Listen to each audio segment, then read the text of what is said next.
welcome back. Let me go ahead and straighten up the Islanders logo. There we go. All right, I'm going to talk about the Islanders. I talked about Detroit earlier today. I think I have Minnesota left. I'm going to go through and make sure I've covered all 32 teams before we get into the season previews that'll be starting in a couple of weeks' time. So the New York Islanders, I have no idea what to expect from this team. I'm going to be honest because this team doesn't look entirely different from last year's team. This is a team that got into the first round of the playoffs, so they showed they were a playoff team. They didn't last that long in the playoffs, but it doesn't mean they can't get back there again, especially with Patrick Waugh behind the bench. But I want to highlight the top six a little bit here because it does feel like things are a little bit thin up front in that Duclair probably ends up on that first or second line. He had 73 games, 24 goals, 18 assists for 42 points combined, playing with two teams last year and all. In fact, this is Duclair's ninth NHL team, so fingers crossed he catches Mike Sillinger. But Horvat's a pretty good player, 33 goals, 35 assists, 68 points in 81 games. I think his contract's aging pretty well. I know that won't necessarily be a commonly held belief, but it doesn't feel like there's as much hate for that contract now as there was when it was signed. Barzal, point per game player this past season, 23 goals, 57 points, or 57 assists for 80 points in 80 games. Anders Lee had a rough year and he's 34, so you can't necessarily count on a bounce back. 20 goals, 17 assists, 37 points in 81 games. Brock Nelson is 32, 82 games, 34 goals, 35 assists, 69 points. Nelson's a very, very consistent player. Palmieri's 33. He had quite the year. It'll be hard for him to follow that up with the same kind of totals. We'll see what he can do, though. 82 games, 30 goals, 24 assists, 54 points. So that's probably going to be the top four, although I think they're high on Siplikov. They think Siplikov can jump in after playing in the KHL this past season. He's 25 years of age in the KHL last year, 65 games, 31 goals, 16 assists, 47 points. So for a team that may very well be goal challenged, Siplikov will get every opportunity to succeed for the New York Islanders this season.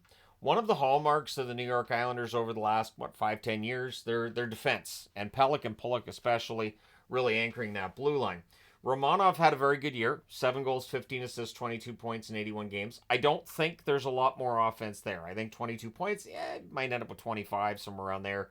But he's a good defenseman. I'm still baffled by Montreal moving him, but they have a lot of defensemen, so okay. Noah Dobson had the breakout year, 10 goals, 60 assists, 70 points in 79 games. Can he do that again? We'll find out in the fall. And then you've got, as I said, Pelech and Pulock. Both of them played 58 games. So it definitely hurt the Islanders to miss these guys for 24 games each. Pelech had a goal and 15 assists for 16 points. Pulock had 5 goals, 14 assists, 19 points. That adds up. Pulock's a little bit better offensively than Pelech, but at this point, the two of them together are pretty automatic and very, very good defensively.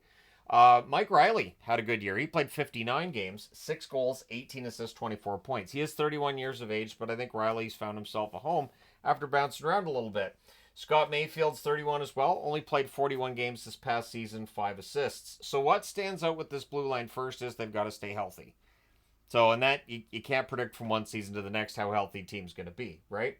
The goaltending flipped this year in that Sorokin was considered to be the best goaltender, but Sorokin puts up a .909 save percentage, had his struggles at points, finished with a record of 25, 19, and 12.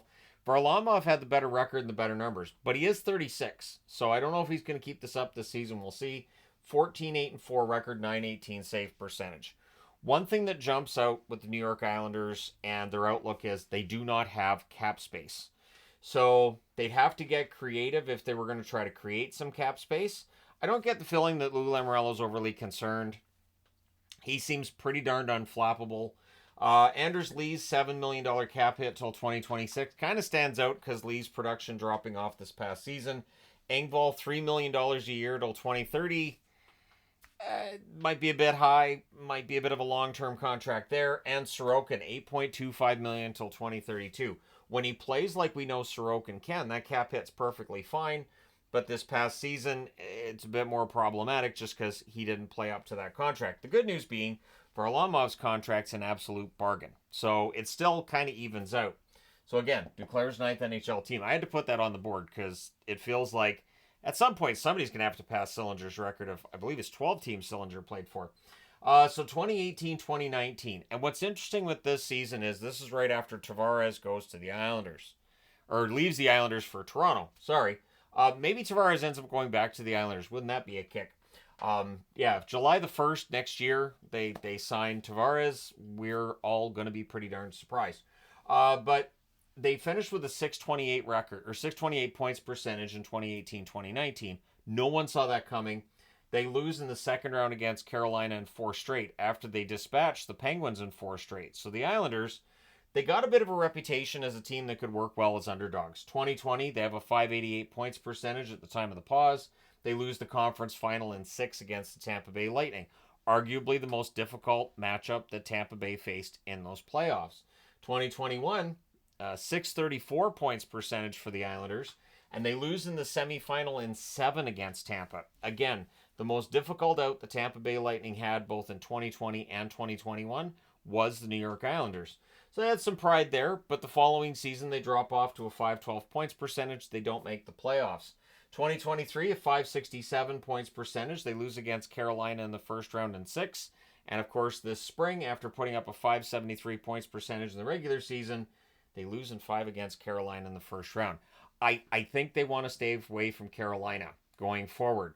But that being said, Carolina looks a little bit weakened from where they were last season, so maybe. But then the question becomes, so this is going to be the pick, and I say this, I think for the last 2 years is probably the third year I'm going to say it.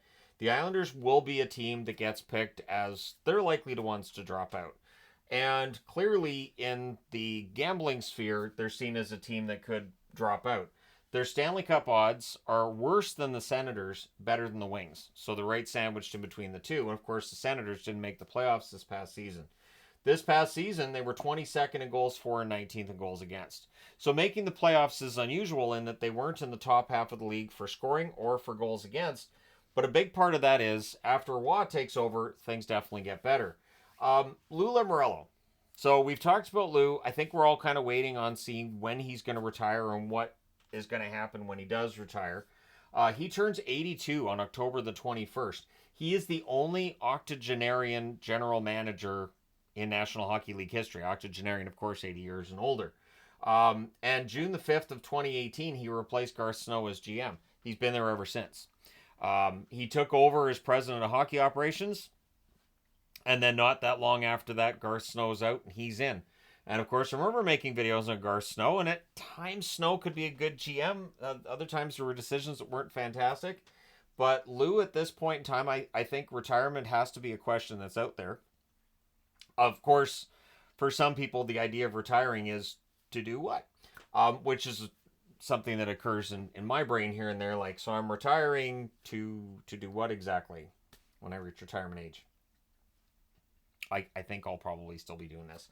Anyways, Lou Lamoriello is GM for now. We'll see how much longer, how long until they transition to somebody else. Because again, at 82 years of age, retirement makes a lot of sense at 82. If I'm still doing this 30 years from now, I'll probably at least be considering retirement. Anyways, 2 players I think are worthy of looking at. And Ruslan Ishakov. Ishakov was kind of impressive late in the season. He ended up with Bridgeport scoring 18 goals, 32 assists, 50 points in 69 games. So there's some offense there.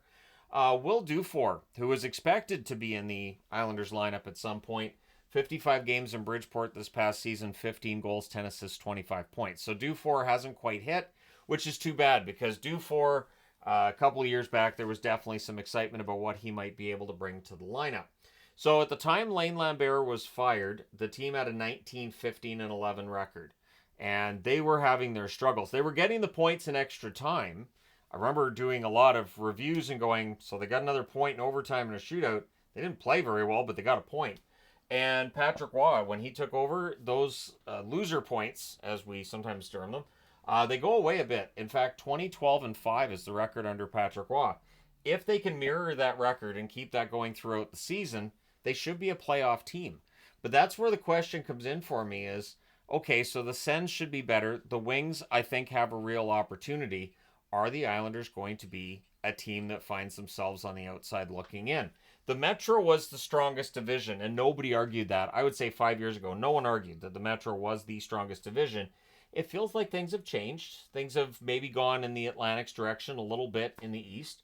But can the Islanders make the playoffs again? I think it's a valid question, and I do think that with Patrick Roy behind the bench, it's hard to bet against them, but I would imagine there'll be some that do. Let me know your thoughts in the comment section below regarding the New York Islanders. Do you think they're headed in the right direction? Do you think it's just going to be another team that's in the mix for a wild card and doesn't do very much? Or do you think Patrick Roy can get them to that next level?